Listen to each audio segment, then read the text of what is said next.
હા, આમાં હું ક્યાં કહીશ ને તમે લોકો મને ક્યાંક લઈ જશો. અને પછી ઓલી સિસ્ટમ તો છે નહીં, કાલ ક્લિપ ગમે એવી કદાચ બને તો. ઓહો હો, હમણાં સાગર મને કહેતો હતો કે હવે 2025 થી શાંતિ છે અમુક રીતે.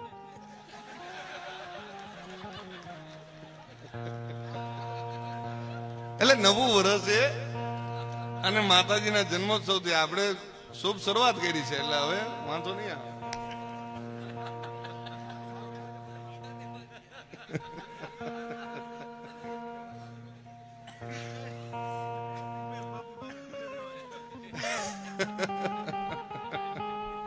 પાછળ બેઠો બેઠો ઉમેશ કે છે ભાઈ મને રહેવા દેજો.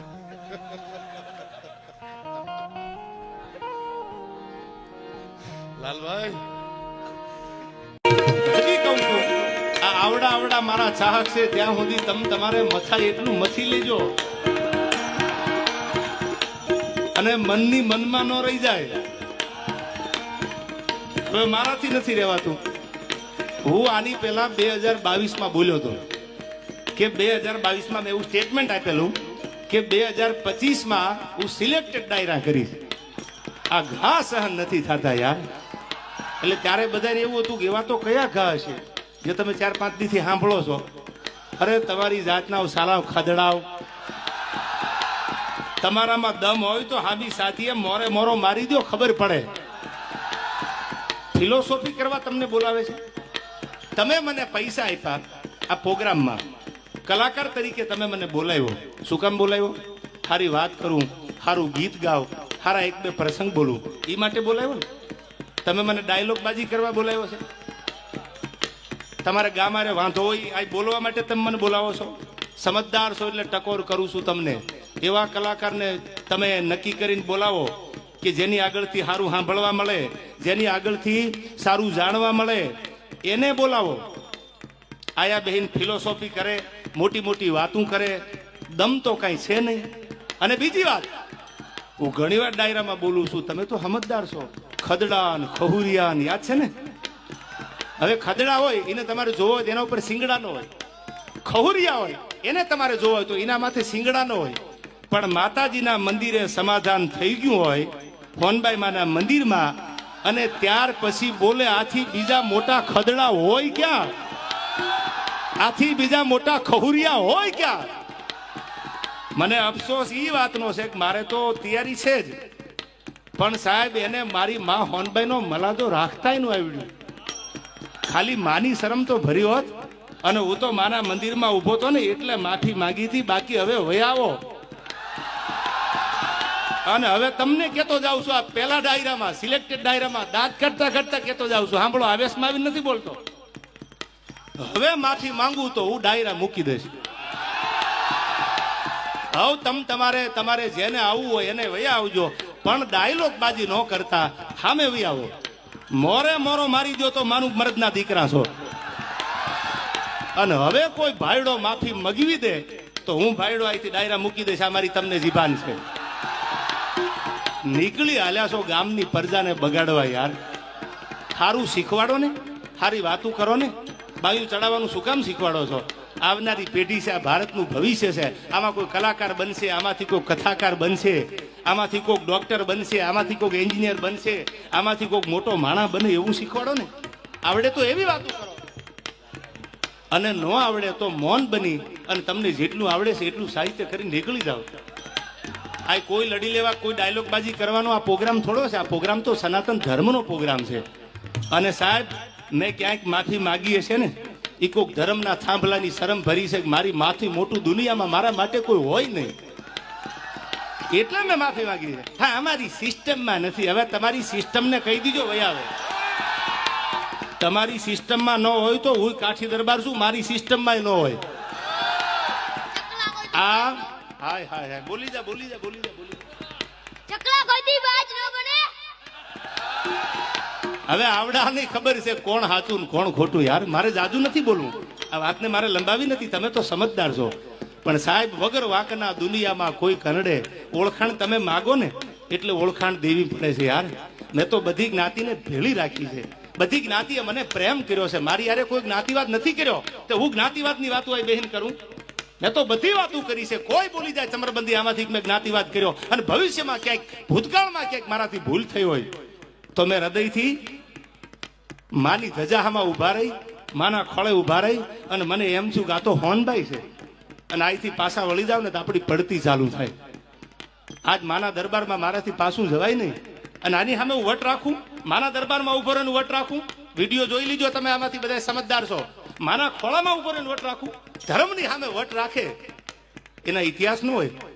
સાહેબ સાંભળી લેજો, હૃદયની વાત તમારી સામે કરું છું. આ પહેલા ડાયરામાં સિલેક્ટેડ 2 વર્ષ પહેલા જે આખી તમે જાણો છો આખી લપ ઊભી થઈ એમાં મેં સોનબાઈ માના મંદિરે માની ધજા સામું જોઈ અને સાહેબ મારા પગમાં નેવળ નખાઈ ગયા કે મારી માથી મોટું કે ધર્મનો કોઈ થાંભલો એનાથી મોટા આપણે નથી. આપણે કોઈ એવા કલાકાર નથી, આપણે એવા સેલિબ્રિટી બનવું નથી કે આપણાથી ધર્મ હચવાતો ન હોય, કે આપણે એના સમ ખોટા ખાય કે એની સામે ખોટું બોલીએ કે એના ધૂપેલિયા ઉપાડીને એની પેઢીલી હાથ મૂકીને ખોટું કરીએ. એટલે મેં માફી માગી લીધી. ત્યાર પછી વાત ઊભી નથી રહી. પ્રોગ્રામે મારી સિસ્ટમ બીજી છે, મારી સિસ્ટમ બીજી છે. હવે એકચ્યુઅલી તારી સિસ્ટમ મને મારી માની શરમ હતી ને એટલે માફી માંગી. હવે સિસ્ટમના દીકરાઓ વયા આવજો, આ લાગુ પડે એને વટથી. હવે રાણો રાણાની રીતે આટલું ઘણું ને ભાઈ. હાલો બાપા હાલો.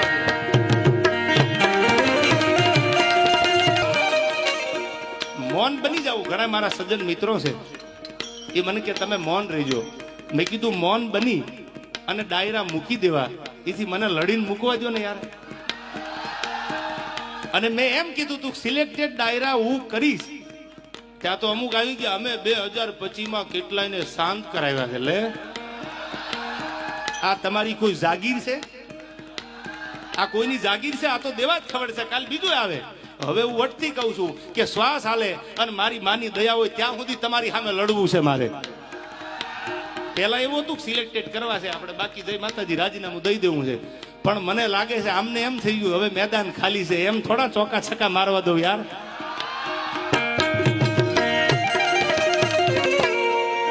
હું સવારમાં ઘરેથી નીકળ્યો એટલે વહેલી સવારે મેં નવા કપડાં પહેરેલા. સાંભળું જો, બહુ સમજવા જેવી વાત. આવડતું તો બધાને હોય ને યાર, પણ એક ગરિમા છે આ સ્ટેજની. સરસ્વતીના ખોળે બેહીને આપણે સારી વાતું કરવા મળ્યા છે. ગામની પ્રજાને ચાઇનાના પંપ મારવા ભેળા નથી આપણે. સવારમાં કાંટલા જાલી લીજો ને બાંધી લીજો ને શું કામ? અંદરોદર બાંધીને આપણે અંગ્રેજો ગોણ ગુલામી નથી કરવી કોઈની. હવે સાંભળજો, સવારમાં હું કપડા નવા પહેરીને નીકળ્યો જગદીશભાઈ, એટલે કપડા નવા પહેરીને નીકળ્યો તો એક માંદણામાં ખાંદામાં ભેંસ બેઠેલી, આખી ખાંદો ભરેલી હો, આખી ખાંદો. એટલે હું તો કપડા પહેરીને નીકળ્યો તો મેં જોયું તો ભેંસ મારા સામે કતરાય. મેં કીધું સાલું ભેંસનું આપણે કઈ બગાડ્યું નથી અને આ ખાંદામાં બેઠી મારા સામે કાં કતરાય.